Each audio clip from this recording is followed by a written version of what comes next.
Pessoal, são 9 horas e 3 minutos aqui no meu relógio e eu já vou iniciar a nossa aula. Lembrando que, como todas as nossas aulas, esta também vai ser gravada e que depois vocês podem recuperar, se quiserem, o link e podem também assistir a aula pelo canal do colégio, pela forma como o colégio decidir disponibilizá-la. Antes de começar, como sempre, eu vou pedir que todos permaneçam mutados. Eu mutei todos os microfones e enquanto vou admitindo, vou pedindo a vocês que também fiquem muito à vontade para formular as perguntas que vocês quiserem. Se por acaso houver necessidade de alguma pergunta, fiquem muito à vontade, podem me falar, podem abrir o microfone, podem conversar comigo. Peço apenas que o façam apenas no momento da pergunta. Desmutem o microfone só na hora de perguntar, voltem a mutá-lo para que nós não captemos aqui os ruídos de fundo que eventualmente a aula tem. Por outro lado, fiquem também à vontade para perguntar pelo chat. Nós já temos aqui 57 pessoas participando e nós ainda temos mais gente. Eu espero que outros entrem, porque é importantíssimo que nós possamos dar continuidade aqui às nossas aulas. Eu gostaria de perguntar pelo chat, por gentileza, a resposta, se vocês estão me ouvindo e se estão me vendo de maneira adequada. Eu consigo ser entendido facilmente? Som e imagem estão adequados, por gentileza? Sim, já me respondeu aqui a Maria Fernanda e também a Isabelle. Agradeço. E vamos então começar a nossa aula, lembrando mais uma vez que é um prazer se você quiser participar, é um prazer se você quiser fazer alguma pergunta, eu as vou respondendo aqui na medida em que elas aparecerem. Se por acaso algum ou alguma de vocês formular uma pergunta que eu não responder imediatamente, porque não a vi no chat, fiquem à vontade para abrir o microfone nesse momento, perguntar e eu dou a resposta. Nós estávamos na realidade, com uma aula extra na quarta-feira. E essas aulas extras vão continuar na quarta-feira, sem dúvida alguma, eu já pactuei isso com o Rogério, que é o coordenador de vocês. O que ocorre, no entanto, é que nesta quarta, excepcionalmente, pediu-me o Rogério que dissesse a vocês que nós não teremos a aula. Parece-me que há uma outra atividade, ou há um simulado, ou há uma avaliação, que eu não saberia dizer exatamente qual é. Mas nós vamos ter, sim, as aulas de quarta-feira. Elas vão continuar. Só não haverá aulas de quarta-feira nesta semana. Portanto, se algum dos colegas, se alguma das colegas, por acaso, entrou atrasado, ou se entrar depois atrasado, avisem aos colegas depois, pelo grupo, pela forma adequada, que nós vamos sim continuar tendo as aulas de quarta-feira, que são, a meu ver, muito importantes e com as quais o Rogério concordou, para que nós possamos dar um andamento mais efetivo à matéria. Só não a teremos nesta semana, e eu já vi aqui o que disse a Maria Eduarda, é porque nós temos essa avaliação esta semana. Verdade, Maria Eduarda, era isso mesmo que o Rogério havia dito. Muito obrigado por ter me lembrado aqui. Pessoal, antes de começar, a minha pergunta de sempre. Está tudo bem com vocês? Como é que estão se saindo aí de quarentena? Como é que estão se saindo de confinamento? Apesar do tédio que eu sei que às vezes vem, está tudo tranquilo com vocês ou não? Sim ou não? Não? Ninguém me respondeu? Presumo que as coisas estejam muito ruins, ou então que vocês estejam muito calados. Tudo bem com vocês em geral? Sim ou não? Ninguém vai me responder? Aqui me disse a Isabelle. Está indo. É assim que as coisas são, Isabelle. Estão indo, mas tomara que elas continuem indo, e indo numa direção que é a do fim do confinamento, assim que nós pudermos tê-lo. E eu acho que tende a continuar tudo bem, as coisas vão dar muito certo. Há uma pergunta do Henrique que disse: Márcia, as redações da Redigir estão sendo encaminhadas para nós? Desculpe, eu não entendi essa sua pergunta. Como assim? Se eu estou passando propostas ou se a Redigir está devolvendo as correções? De fato, não compreendi o que você quis perguntar, Henrique. Você pode me esclarecer melhor um pouco ou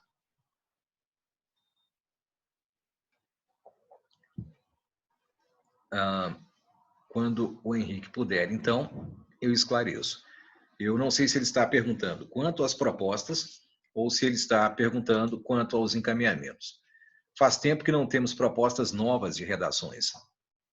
Na realidade, para o terceiro ano, só não houve proposta nos últimos dias. O que ocorre é que uma decisão do colégio, não minha, foi a de dar a vocês até o dia 8 um prazo, se não me falha a memória, valendo também para o segundo, porque para o terceiro tenho certeza de que está valendo, para que vocês pudessem fazer redações que eventualmente não tinham feito.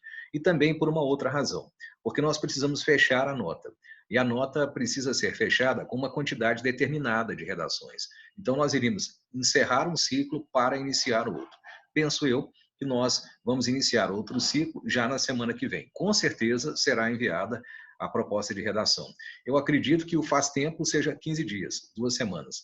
E, de fato, é um tempo apreciável. Mas nós vamos retomar isso, com certeza, na semana que vem. Prometo que pergunto ao Rogério, porque as propostas lá estão e eu aqui estou para disponibilizá-las e a redigir também lá está para corrigi-las e depois avaliá-las e devolvê-las. Então, o que falta mesmo é esse ajuste, mas ele é necessário.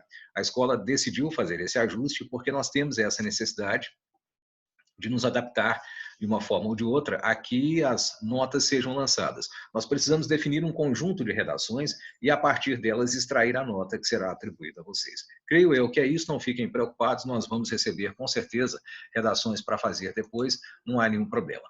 A minha outra pergunta seria a seguinte, me lembrem aqui, eu tive um problema com a gravação da última aula, a de quarta-feira à tarde.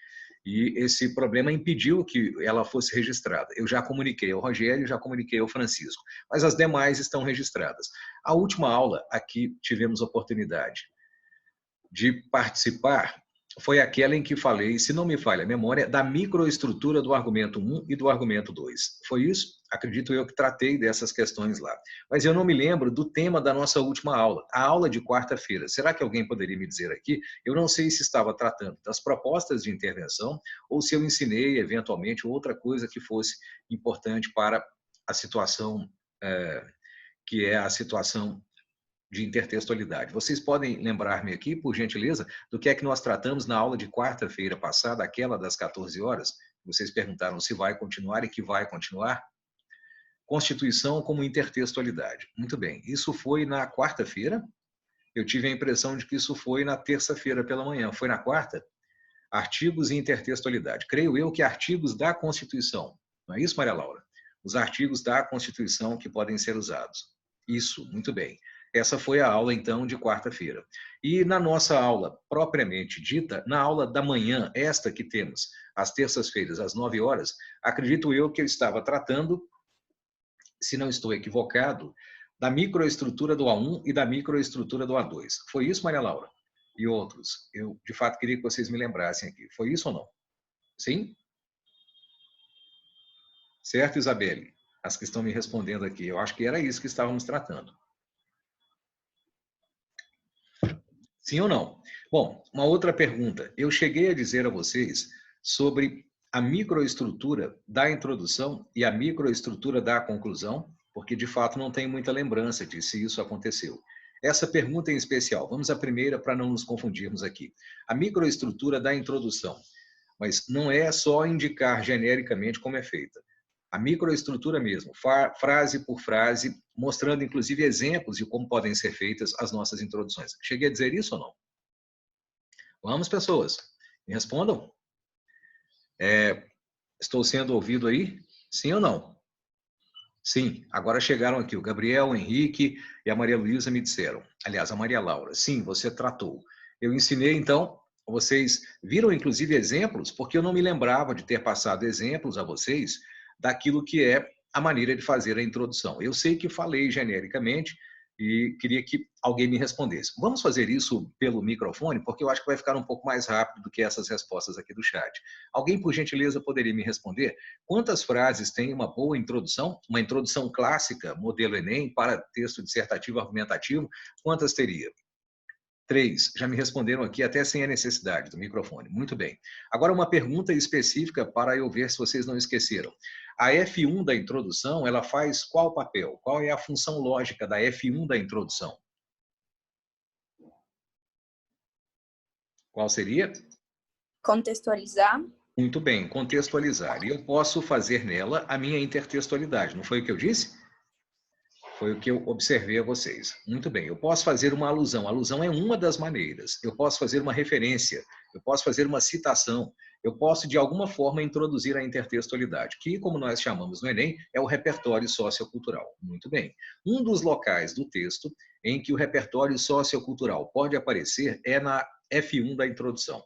Não é que só possa aparecer lá, mas na introdução, muito frequentemente, quando nós tratamos do modelo Enem, geralmente é lá que aparece. Estamos entendidos? Tranquilos a respeito? Ok. Agora, uma outra pergunta. A introdução não tem apenas F1. ela tem também a F2 e a F3. Claro que ela pode ter até 4 frases, 5, 2, mas aí serão variantes desse modelo clássico. Quando ela tem o modelo clássico comprido, ou seja, 3 frases, a minha pergunta seria, o que é que ela traz além da F1 na F2? Qual é o papel da F2, por gentileza? Alguém pode responder-me aqui? O que faz a F2 entre as 3 frases que compõem a introdução? Podem responder pelo microfone ou pelo chat, tanto faz. Qual é o papel da F2? Vamos, crianças, acordem. Qual é o papel da F2? Liga a intertextualidade com o conteúdo, disse aqui o Gabriel. Muito bem, Gabriel, parabéns. O papel da F2 é o de conectar a intertextualidade, que é de fato muito importante, com a tese. Muito bem. Na realidade, liga a intertextualidade com, de fato, a tese. Não é exatamente com o contexto. Então, ela tem um nome. Qual é o nome que dou, geralmente, a essas nossas frases que eventualmente aparecem aí, essas frases que na realidade a gente vai colocar frase de passagem, muito bem, frase de passagem. Ela é a frase de passagem ou às vezes é também chamada de frase de ligação. Eu prefiro que nós padronizemos e a chamemos aqui como frase de passagem. Muito bem, meninos. A F3 naturalmente é o quê? A mais importante das frases da introdução. Qual papel cumpre a F3? Vamos? Que papel cumpre a F3? Declaração mais enumeração. Ótimo, Carolina. Muito bem, parabéns para você. Gostei. E a declaração mais a enumeração, juntas, Carol, formam o quê? Qual é exatamente a função que a declaração e a enumeração cumprem? Qual é o nome que eu dou a isso mesmo?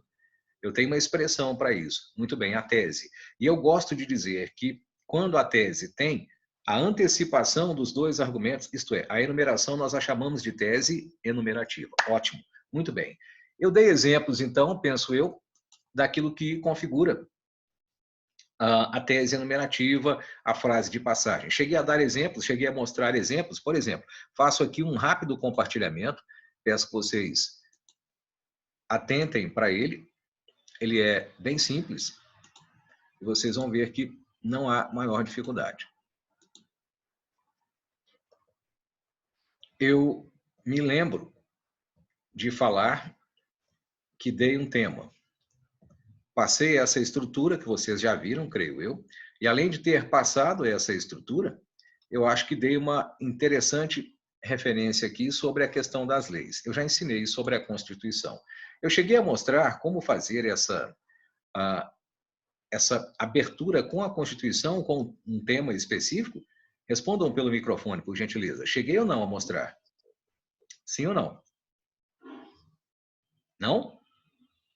Não mostrei? Vamos, pessoas. Cheguei a mostrar esse exemplo que aqui está, do combate à desigualdade social no Brasil moderno? Uma introdução usando a Constituição? Por gentileza, vamos, responda aí pelo chat ou por outra forma. Eu precisaria ver, de fato, se vocês entenderam isso. Sim ou não? Acho que não. Não, eu também acho que não, pessoas. Então, agora eu queria muito que vocês prestassem atenção ao exemplo que eu vou dar. Eu estava com dificuldade aqui de visualizar o chat, porque eu o cobri aqui sem querer. Então, o Diego disse que também acha que não dei.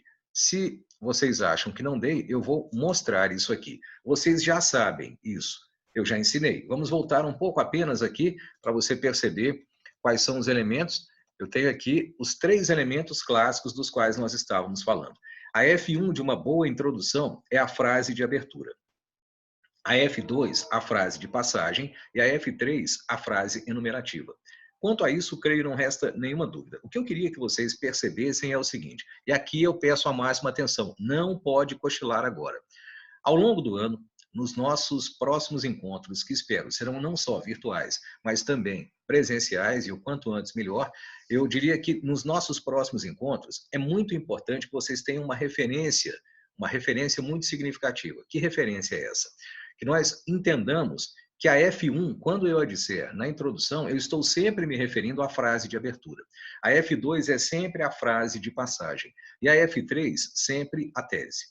Isso significa o seguinte, que se eu, por acaso, tenho uma redação de 4 frases, nós precisamos padronizar a nossa nomenclatura, a nossa maneira de entender, porque vai ficar mais fácil para fazer exercícios e vai ficar mais fácil para nós nos entendermos em sala de aula e durante as explicações todas que eu vier a dar aqui também virtualmente.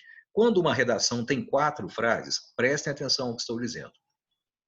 Não é que ela tenha F1, F2, F3 e F4. Prestem bastante atenção.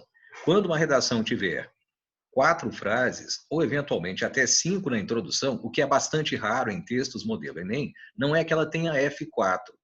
O que muitas vezes acontece, eu diria que em quase 100% das vezes, é que ela tem, por exemplo, uma intertextualidade, uma alusão, uma referência a uma série, a um filme, a um livro, a um artigo de opinião que foi publicado na mídia, a qualquer outra referência sociocultural que seja repertório. Só que, às vezes, a pessoa gasta 2 frases para fazer isso.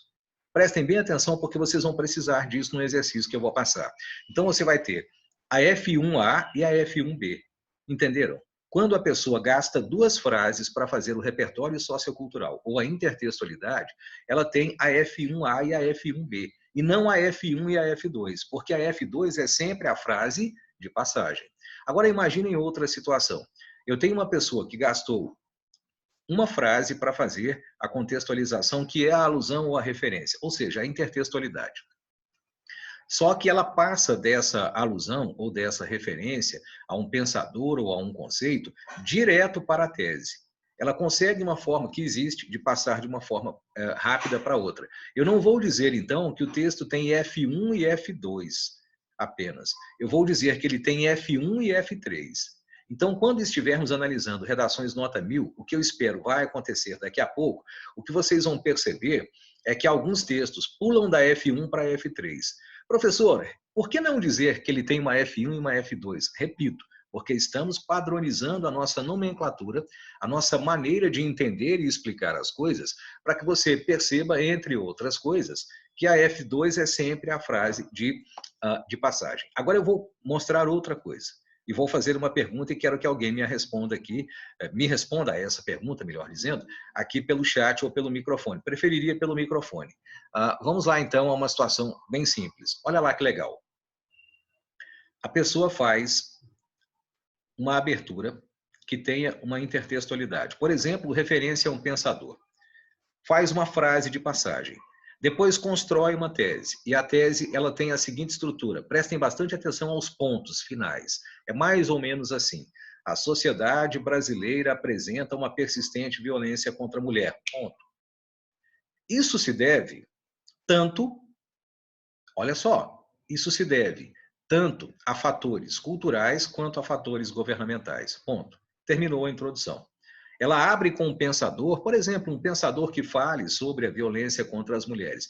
Faz uma frase de passagem do tipo: o que esse pensador disse no seu livro verifica-se na realidade. Depois ela apresenta a tese. Só que a tese tem uma frase que diz o seguinte: a sociedade brasileira apresenta uma persistente violência contra a mulher. É uma daquelas teses fatuais, aquelas teses que constatam as coisas ao invés de dar uma opinião sobre elas. Não é uma tese do tipo lógico, X é bom, X é ruim, porque isso seria uma tese opinativa. É uma daquelas teses que eu expliquei, que são teses fatuais, que diz X ocorre ou X não ocorre. Só que ela construiu a tese, e a tese é a seguinte: a sociedade apresenta persistente violência contra a mulher. Ora, o que eu quero saber é qual é a função dessa outra frase que veio depois, que diz assim: isso é a violência persistente contra a mulher. Ocorre tanto por fatores culturais quanto governamentais. Qual é a classificação das frases? Aí tem o quê? F1, F2, F3 e F4, F1, F1B, F2, F3, ou tem outra configuração? Eu tenho uma frase que coloca um pensador, tem uma frase de passagem, tem uma tese que fala que algo aconteça, ou que acontece, melhor dizendo, e depois eu tenho uma frase dizendo por que é que acontece. Acontece por A e acontece por B. Tecnicamente, o que eu fiz aí? Nessa nossa classificação de F1, F2 e F3? Quem pode me responder pelo microfone, por gentileza, que é mais rápido? O que foi feito? Argumentou? Não, o argumento vem no desenvolvimento. Eu quero saber, nessa nossa divisão de F1, F2 e F3, como é que ficaria? Lembra que eu falei que nunca tem mais do que F3? Porque só são 3 as funções que nós temos na introdução. quando aparecem mais de 3 frases, é porque ou a F1, ou a F2, ou a F3 ocuparam mais de uma frase. É simples. Como é que seria, de fato, a classificação dessa introdução? Aí alguém falou aqui, tem duas F3. Muito bem, o Gabriel já me respondeu aqui pelo chat. Pessoal, se vocês não chegaram a essa dedução, estalei o dedo, acorda, porque você vai precisar disso. Nós precisamos classificar muitas redações nota 1000 e você precisa entender o que foi feito lá. O Gabriel entendeu. Eu vou reconstruir a frase para você ver. Ou vou reconstruir essa sequência para você ver.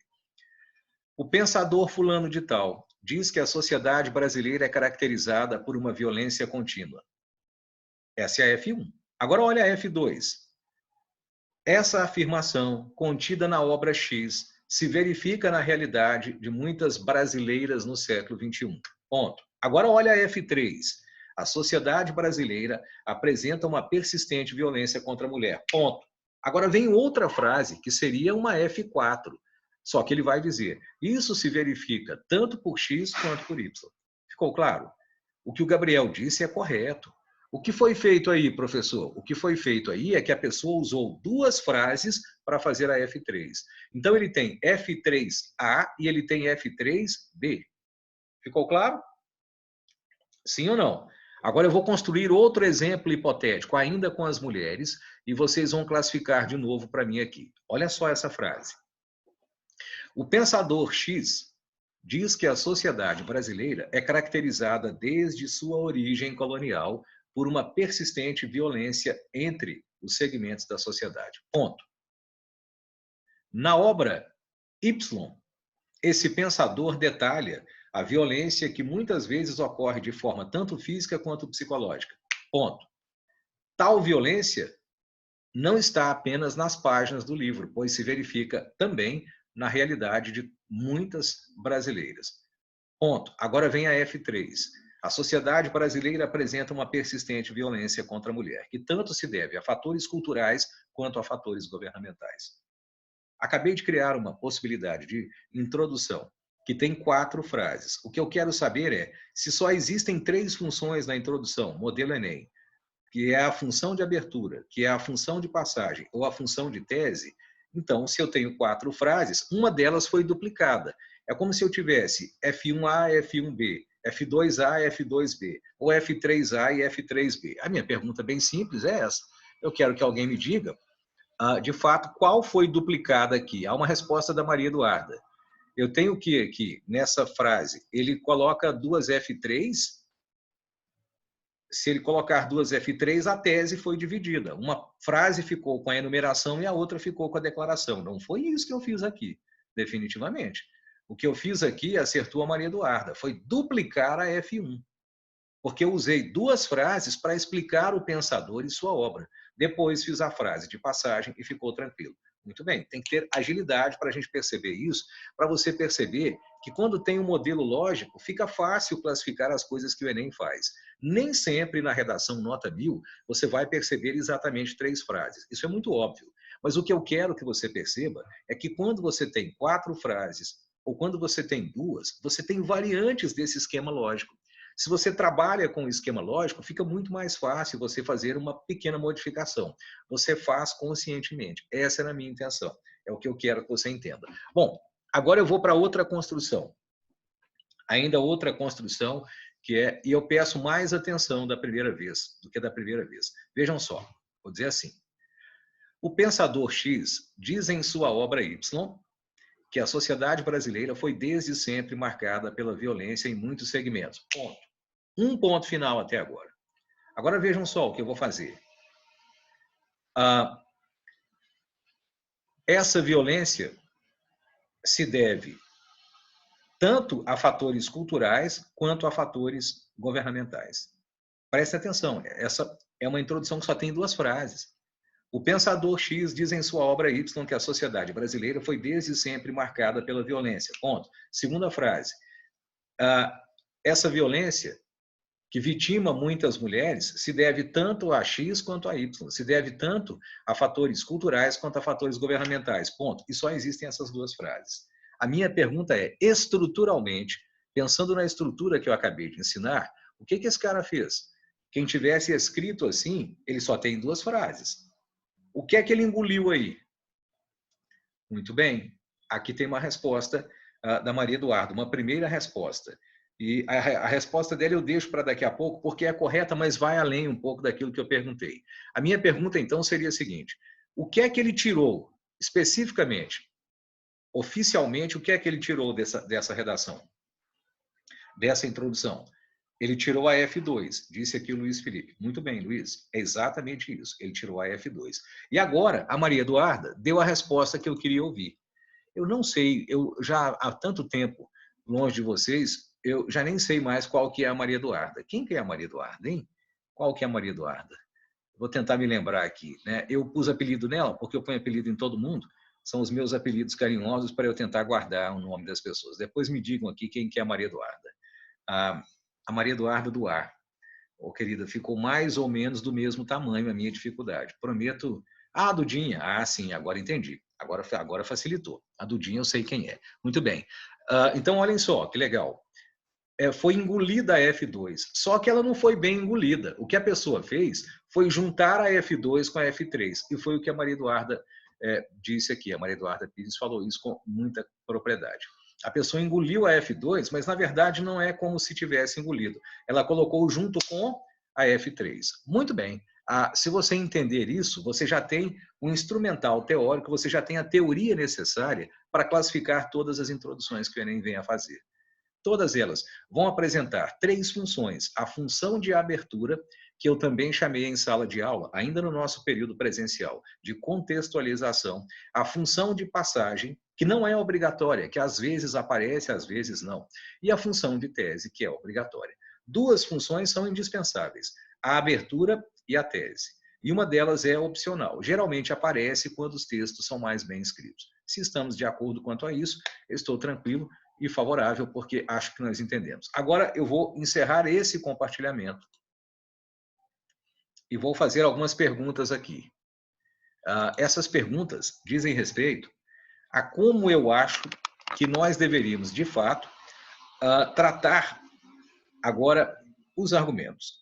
Prestem bastante atenção e respondam a essa pergunta. Prefiro respostas pelo microfone, elas são um pouco mais rápidas, mas nada impede que você também faça respostas por meio do chat. A minha pergunta, bem clara, é a seguinte. Vamos tratar do A1 e do A2. A primeira pergunta, acompanhe, ninguém pode dormir agora. Prestem bem atenção. Ninguém dormindo, todo mundo atento agora, essa parte é fundamental. Quantas frases eu sugeri que haja no A1 e no A2? Não é preciso que seja sempre assim, mas qual é o modelo ideal do A1 e do A2? Primeira pergunta que eu queria, me responda aí. Quantas frases tem que ter no A1 e no A2? Modelo ideal, vamos? Vamos, crianças, vocês estão dormindo? 5, muito bem. O Gabriel me respondeu aqui, ótimo, muito bem. 5 frases, me respondeu também a Isabelle. Eu preciso de 5 frases no A1 e no A2, se eu quiser fazer um modelo que é o modelo ideal. Não é necessário que o modelo ideal exista sempre. O modelo ideal é o que mais se aproxima de redações de alto desempenho. Se nós lermos as redações ao longo dos últimos 5, 6 anos, vamos perceber que as notas de alto desempenho, o que é nota de alto desempenho no nosso curso? Notas que são de 900 para cima. Elas tendem a se aproximar do modelo ideal. Ora, você pode até fazer algo diferente, assim como na introdução eu acabei de dizer que você pode fazer algo diferente, mas você não pode, não deve fazer algo muito diferente. Porque há uma série de razões que eu detalhadamente expliquei na aula passada, pelas quais você precisa, de fato, fazer algo parecido com aquilo. Professor, eu não assisti à aula passada, não assisti com a devida atenção. Muito bem. O link da aula passada, não da aula de quarta à tarde. Essa, de fato, eu perdi o link, expliquei ao Francisco e ao Rogério. Mas o link da aula anterior, esta em que eu expliquei esse ponto teórico, está disponível. Se por acaso vocês quiserem recuperar a aula, essa aula está gravada, como todas as minhas aulas, à exceção desta de quarta passada, em que eu tive esse problema de gravação. Todas estão. E aí eu recomendo que você volte a essa aula e que você ouça essa aula, veja essa aula e entenda o que eu falei. Agora eu vou fazer outras perguntas. A primeira delas é a seguinte. Qual é a função da F1? de fato, num parágrafo que tenha 5. Eu resolvi fazer um parágrafo padrão. Respondam-me, por gentileza, qual é a função da F1? Ela serve para quê? Vamos? Sim, ela é uma espécie de síntese. A Maria Eduarda já me diz, mas Maria Eduarda, ela tem um nome específico. Ela é uma espécie de síntese do que eu vou tratar no parágrafo. Qual é esse nome mesmo, por gentileza? Pessoal, tem que estudar isso de novo. Isso é o básico do básico da teoria de alto desempenho. Não pode esquecer isso. Muito bem. Tópico frasal. E, perdão, como é que eu construo um tópico frasal? Um bom tópico frasal é construído da seguinte maneira. Eu digo coisas do tipo, em primeira análise, é necessário considerar o fator X. Lembra que lá na tese enumerativa eu coloco sempre dois fatores, o fator X e o fator Y. Então eu construo tópicos frasais, que são a frase inicial do A1 e a frase inicial do A2, sempre que possível, mais ou menos assim. Existem variantes de estilo possíveis, mas você tem que fazer algo parecido. Em primeira análise, é preciso considerar o aspecto X. E aí, se você quiser fazer, não é obrigado. Mas se quiser fazer de maneira simétrica, parecida, análoga, vai começar o A2 mais ou menos assim. Em segundo lugar, é necessário avaliar outra coisa, ou avaliar Y. Vocês já entenderam. Muito bem. Agora vamos para outra pergunta. Qual é a função da F5 se eu tenho 5 frases nesse texto? A F5. A F1 é o tópico. Qual é a função da F5? Vamos? Fechamento. Só a Maria Eduarda vai me responder, pessoal. Isso tem que estar na ponta da língua. Essa é a espécie de senha para você fazer uma redação muito boa. Esse é o caminho para você chegar a redações de alta competitividade, para aprender a organizar o pensamento. Muito bem, é uma conclusão, é de fato um fechamento. E qual é as duas, ou quais são, melhor dizendo, as duas funções que essa frase de fechamento deve cumprir, já foram colocadas aqui. A primeira não é bem retomar a tese. Quem retoma a tese é lá na conclusão, é retomar a intertextualidade. Lembra que eu falei? Se eu citei um pensador no parágrafo, eu retomo rapidamente esse pensador. E retomo por quê? Para que o avaliador ou a avaliadora percebam que eu não coloquei só por colocar. Que eles lá estão por uma razão muito específica. Essa é a primeira coisa que faz. E a segunda já foi colocada pelo João Pedro. Obrigado, João, pela sua participação aqui, foi muito boa. Para adiantar a proposta. A minha pergunta é, eu detalho a proposta na F5, do A1 e do A2? Eu já digo o que vai ser feito, quem vai fazer, como vai fazer? Não. Eu digo genericamente o que deve ser feito. E eu começo essa F5 com um tipo de conjunção específica. Qual é, por gentileza, o tipo de conjunção com que eu inicio essa frase? A F5, me dê um exemplo do tipo de conjunção, conector, conectivo, palavra ou expressão que possa ser usada para iniciar aí. Logo, muito bem, Gabriel, muito bem, logo, mais uma, crianças. Todas as que são irmãs do logo, que têm o mesmo valor lógico. Em suma, em síntese, muito bem. Mais alguns? Em suma, em síntese, logo, portanto, entretanto, entretanto já não serve, porque entretanto é o quê? Já é adversativa. Portanto, logo e assim por diante. Ótimo, muito bem. A F5 é a frase de fechamento. A F1 é o tópico frasal. Muito bem, ficam 3 frases aí no meio. A F2, a F3 e a F4. No modelo clássico do Enem, para que serve a F2?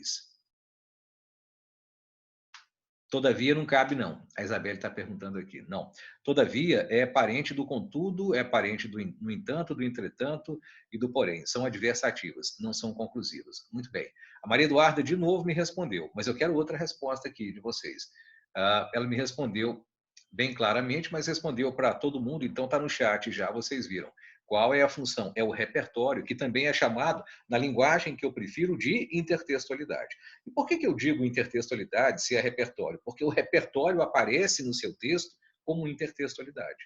Só é possível que o repertório apareça se você estabelecer intertextualidade, ou com a filosofia, ou com a sociologia. Então, para simplificar, eu digo que a F2 é a frase da intertextualidade. Muito bem, muito bem. Agora, a minha pergunta é a seguinte: qual é a função, por gentileza, me digam qual é a função que tem a F3 e a F4, porque elas têm funções parecidas. Fala para mim aí.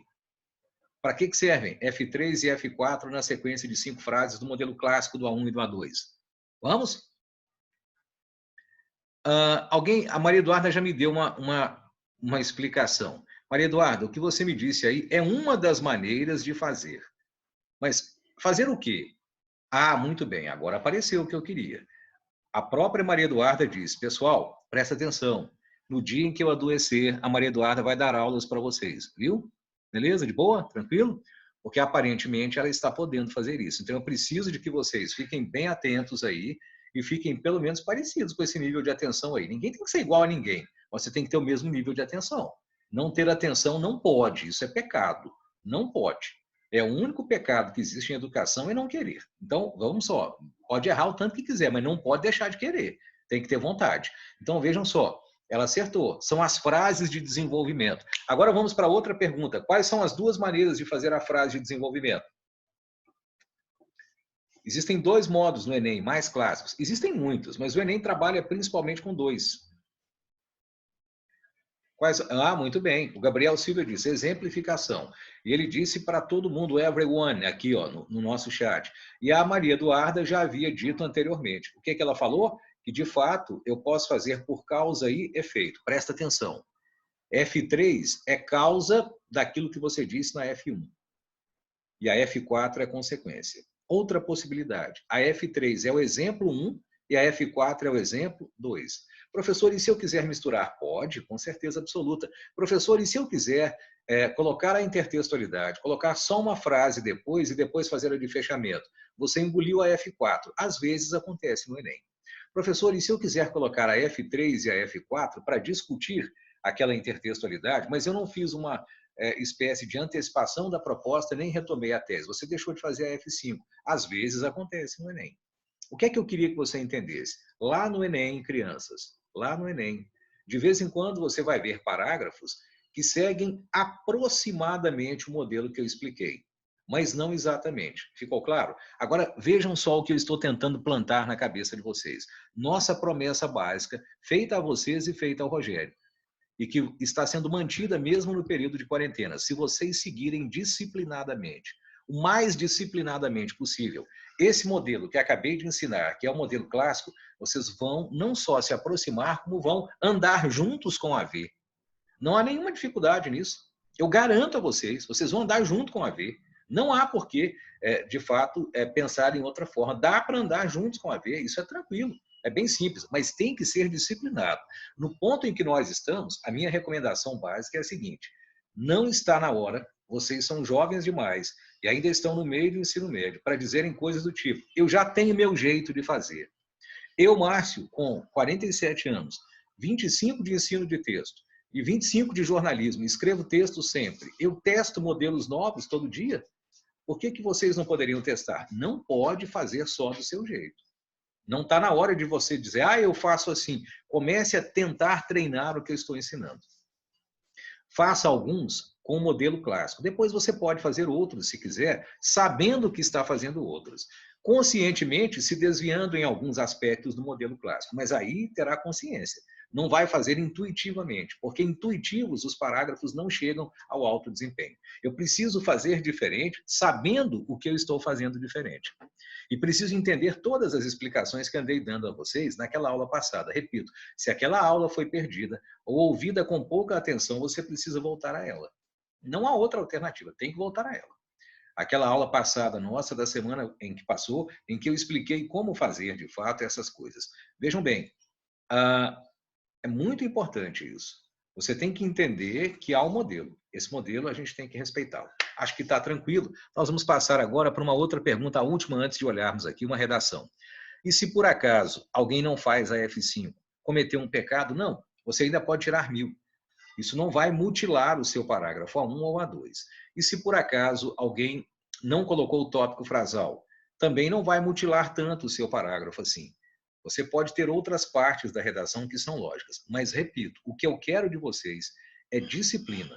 Se você aprender a ser disciplinado ou disciplinada, você vai fazer como estamos recomendando e vai perceber que esse é o modelo completo. Se você quiser fazer um menos completo, não tem problema. Às vezes a letra é grande, naquele momento não dá para colocar, eu compreendo. Mas vamos fazer o teste. primeiro aprenda como eu estou sugerindo, depois faça do seu jeito. Você vai ver que quando fizer do seu jeito, vai subir a sua nota. Inclusive na Redigir Mais. Mesmo com essas oscilações bruscas de correção que a Redigir às vezes registra, nós vamos conseguir algo que é muito interessante. De boa, tranquilo e favorável? Eu vou compartilhar agora uma avaliação de redação com vocês. Esse é um texto nota 1000. É um texto nota 1000 do ano passado. Quem o escreveu foi uma aluna que se chama Lana Miranda, e ela é de Uberlândia, é uma redação nota 1000 aqui de Minas, fácil relativamente de você entender.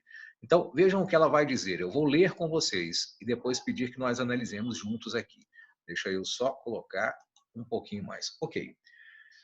Ao longo do processo de formação da sociedade, lembrem-se, o tema do ano passado era democratização do acesso ao cinema no Brasil.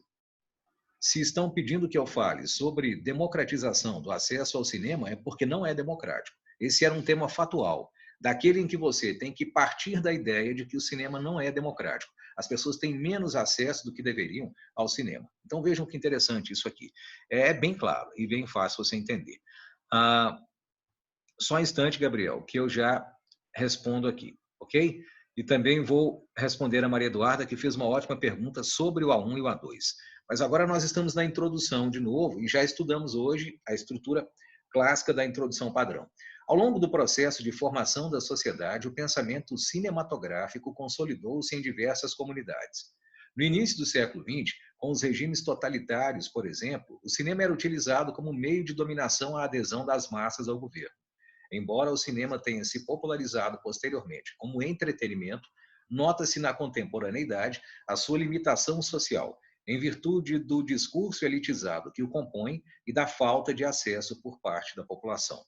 Essa visão negativa pode ser significativamente minimizada desde que acompanhada da desconstrução coletiva, junto à redução do custo do ingresso para maior acessibilidade. Está aqui, achei o zoom grande demais. Eu vou mudar o zoom aqui e tentar fazer com que o zoom fique um pouco menor, para que nós possamos ver tudo aqui na tela, ok? Está aqui, então, agora, visualizado o parágrafo inteiro. Muito bem. Vamos a algumas perguntas que eu tenho a fazer sobre esse parágrafo.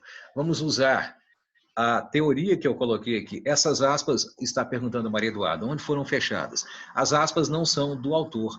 As aspas são da pessoa que organizou essa cartilha e que as colocou aqui sem necessidade. Ele fechou no final do texto. Se nós fôssemos ao final do texto, você veria que as aspas lá estão fechadas. A minha pergunta é a seguinte, quantas frases há aqui? É só contar os pontos finais. Nós temos uma frase que termina aqui, duas frases que terminam aqui. Eu tenho 3 frases e eu tenho 4 frases. Bem simples. Bem simples. Aqui nós temos algumas coisas que eu preciso que sejam analisadas. Primeiro, o que é F1 aqui? Alguém pode me falar? Vamos? Preciso de que vocês me digam. Cadê a F1 desse texto?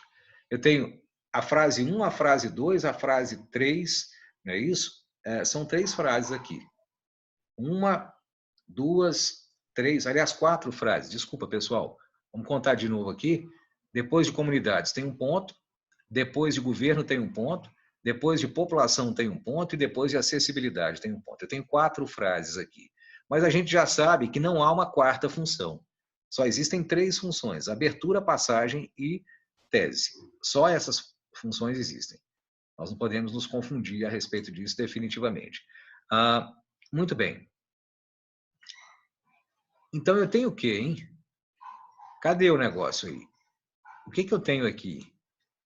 O que duplicou aqui? O que aconteceu aqui? Eu quero que vocês me expliquem. Por exemplo, a F1 desse texto é de uma frase ou de 2 frases? A função 1 do texto, da introdução, a função 1 que corresponde à abertura, ela é de quantas frases?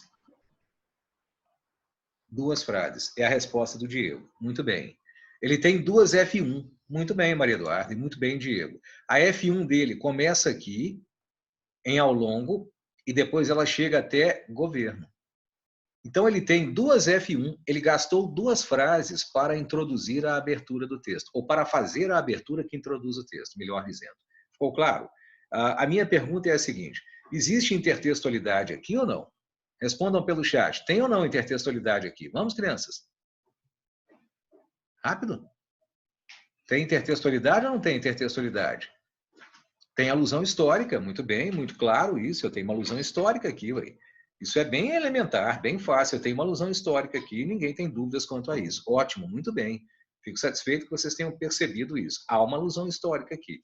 E essa alusão histórica, ela começa a ser feita na F1 ou na primeira frase e ela continua a ser feita na segunda frase. Então eu tenho F1A e F1B. Muito bem, tranquilo. Agora eu tenho outra frase.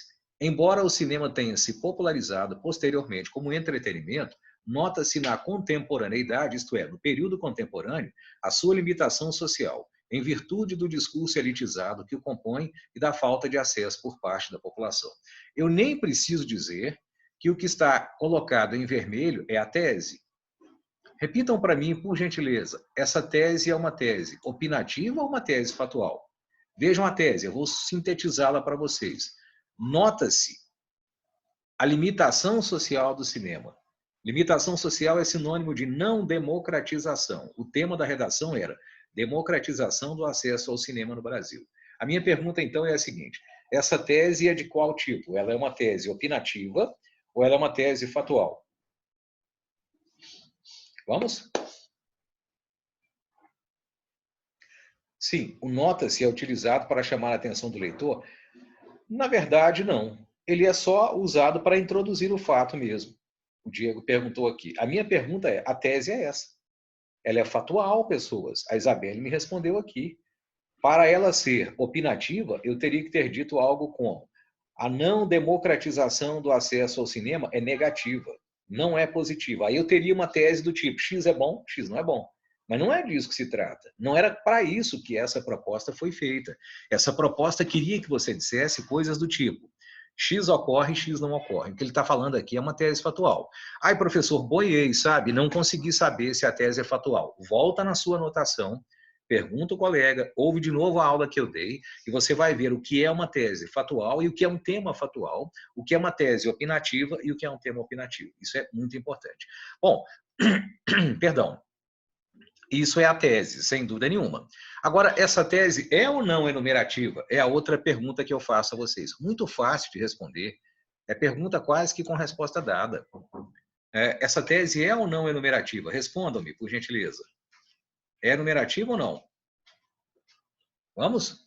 Sim, ela é enumerativa. Se ela é fatual e é enumerativa, quais são os aspectos que ela está enumerando? Ela enumera o quê, por gentileza? Quais são o A1 e o A2? Fala para mim aí, observando aqui, o que é o A1 e o que é o A2? Coloca para mim aí. O A1 vai falar de qual aspecto? Fala para mim. Vamos? Não. A limitação social não é o A1, não. A limitação social é a enumeração. Aliás, é a constatação. Está constatando. O cinema é limitado, isto é, não é democrático. Isso não é o A1, não. Muito bem. Agora ficou melhor. Olha o Henrique Teixeira me respondendo aqui. Pessoal, atenção.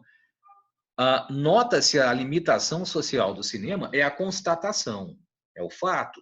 A enumeração que explica isso, ela está em discurso elitizado e falta de acesso por parte da população. Muito bem. Vamos agora aplicar outra parte da minha técnica aqui, da minha teoria ensinada a vocês. Lembra que eu falei quais são as maneiras de desenvolver tese fatual? Alguém pode me lembrar? O A1 e o A2 podem ser o quê? Eu digo assim, a sociedade brasileira apresenta persistente violência contra a mulher. Eu vou desenvolver essa tese. O A1 e o A2 podem ser o quê? Vocês se lembram? O A1 pode ser X e o A2 pode ser Y. O A1 pode ser A, o A2 pode ser B. O que é isso, hein? Quais são as possibilidades de desenvolver? Aqueles esquemas que eu passei nas primeiras aulas, vamos resgatar aquelas primeiras aulas. O A1 e o A2 podem ser o quê? Vamos? O que é o A1 e o A2? O A1 pode ser X, o A2 pode ser Y. Quais são as maneiras de desenvolver o A1 e o A2 quando eu tenho uma tese fatual? Vamos lá, Maria Eduarda. Lembra? Existem maneiras típicas. Eu falo, olha, quando você faz uma tese fatual, o A1 e o A2 podem ser. O A1 pode ser o que mesmo? Quais são os modos de desenvolver? O caderno deve ter isso anotado, porque eu passei isso bem detalhadamente dentro da sala de aula para vocês. Quais são os modos de fazer isso, hein? O A1 e o A2 têm várias possibilidades de eu fazer isso. Mas eu preciso, de fato, de entender. Ah, muito bem. Muito bem. Não, X ocorre, X não ocorre é o tipo de tese. O Luiz Felipe já falou aqui. Presta atenção, pessoal. O A1 pode ser a causa 1 do fato e o A2 pode ser a causa 2. O A1 pode ser o efeito 1 do fato e o A2 pode ser o efeito 2. O A1 pode ser o exemplo 1 do fato e o A2 pode ser o exemplo 2. Simples assim, fácil assim. Bem assim. O A1 pode ser. Então eu tenho a causa 1 e a causa 2, o efeito 1 e o efeito 2, o exemplo 1 e o exemplo 2. Estão se lembrando disso ou não? Isso eu falei em sala. Olha aí, a Isabelle lembrou, o Gabriel, o Henrique lembrou também. Está razoavelmente fácil aqui de a gente perceber. Agora, a minha outra pergunta é a seguinte. Olha o que o cara falou aqui, ou a menina falou. Nota-se na contemporaneidade a sua limitação social, ou seja, constata-se, nota-se uma limitação social do cinema. O que é o mesmo que dizer, a sociedade apresenta uma limitação social. Isso é a tese. É a primeira parte dela, que é a constatação. É o fato. Agora veio a enumeração. A enumeração é discurso elitizado e falta de acesso. Agora a minha pergunta é a seguinte. Se eu disse que teses factuais podem ter A1 e A2 como causa 1, causa 2, A1 e A2 como efeito 1, efeito 2, A1 e A2 como exemplo 1, exemplo 2, presta atenção, não pode boiar agora. De que tipo é essa tese? Ela fala que acontece a limitação social do cinema, isto é, a falta de democratização. É um sinônimo para a falta de democratização, porque o tema era democratização do acesso ao cinema. A tese é a de que não é democratizado. E ela fala no A1 e no A2 de discurso elitizado e falta de acesso por parte da população. Discurso elitizado e falta de acesso da população são o que em relação à limitação ou não democratização do cinema? São causas, são efeito ou são exemplo?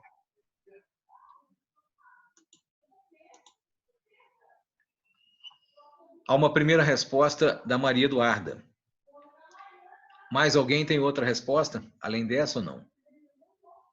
Ela falou que discurso elitizado e falta de acesso são exemplos da não democratização do cinema. Alguém tem opinião diversa ou concordam com ela? Vamos?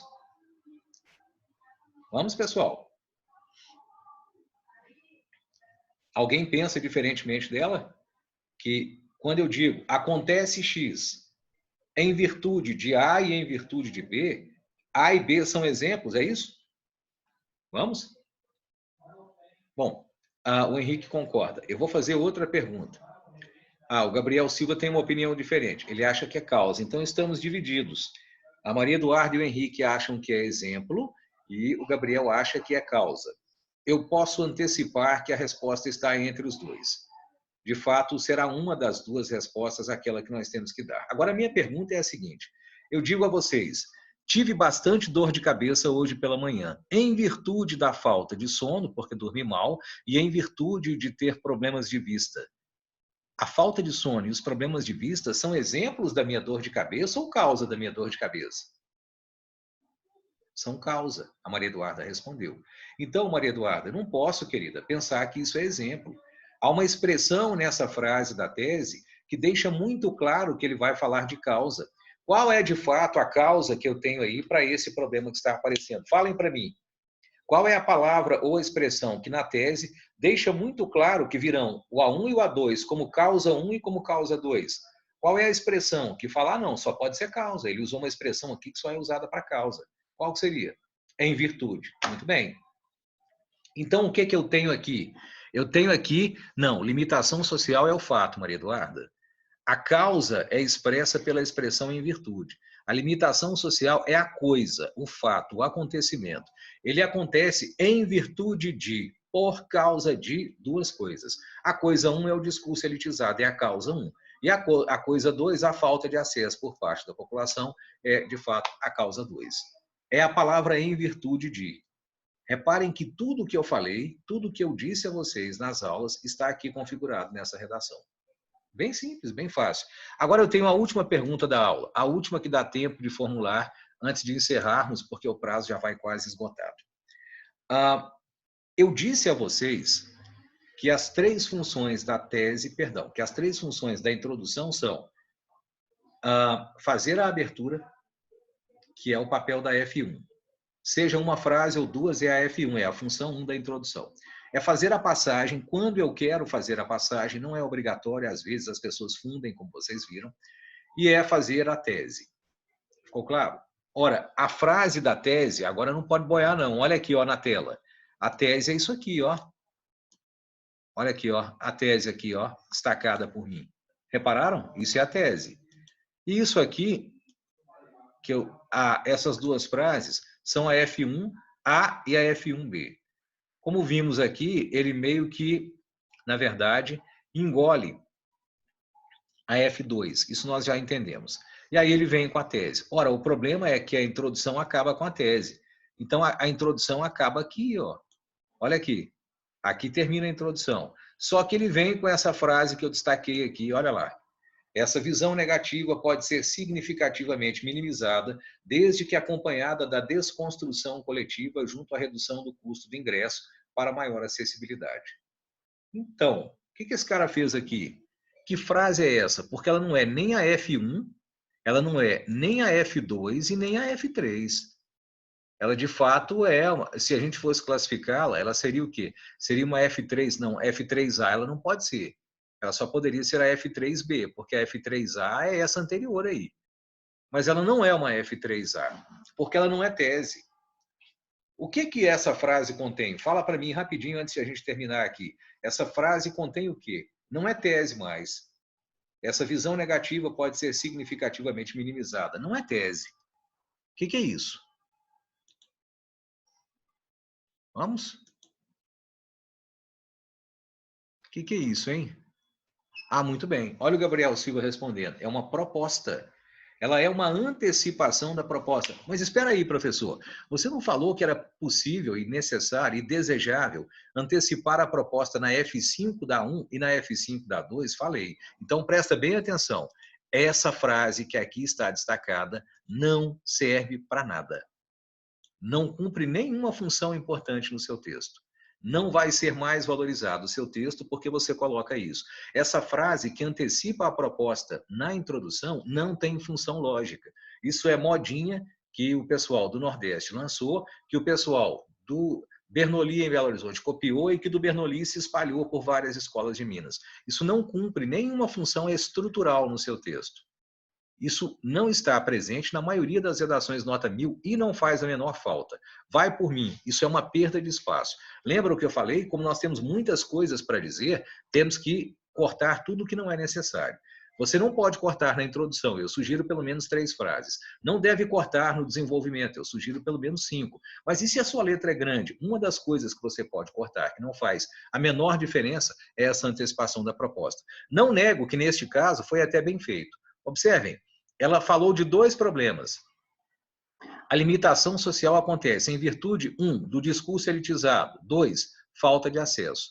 E ela faz 2 propostas antecipadas. Pode ser significativamente minimizada, ou seja, o problema da falta de democratização pode ser diminuído, desde que acompanhado da desconstrução coletiva. Aqui faltou palavra. O avaliador quis ajudá-la. O que ela quis dizer é desconstrução desse discurso elitizado. Faltou isso aí. Desconstrução coletiva do quê? Desconstruir é desfazer. Desfazer o quê? Esse discurso. Mas ele considerou. E a segunda coisa, redução do custo.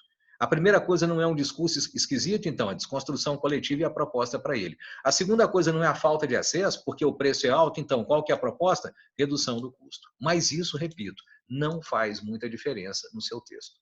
Ok? Eu perderia ponto por isso? É a ótima pergunta que fez a Maria Eduarda aqui. Se você tem os slides que você passou do esquema 1 ao 5? Tenho. Tem todos os slides que eu passei. Quer que manda para vocês? Eu mando com certeza. Bom, vamos lá então para o compartilhamento, para encerrar a aula, com um aviso que é o seguinte. Olha para cá. Nós precisamos, de mais participação. ok? Tem que ter mais participação. 2, nós precisamos de que vocês revejam as outras aulas. Eu senti uma certa dificuldade de alguns aqui de recuperar o que eu falei. Tem que recuperar isso, beleza?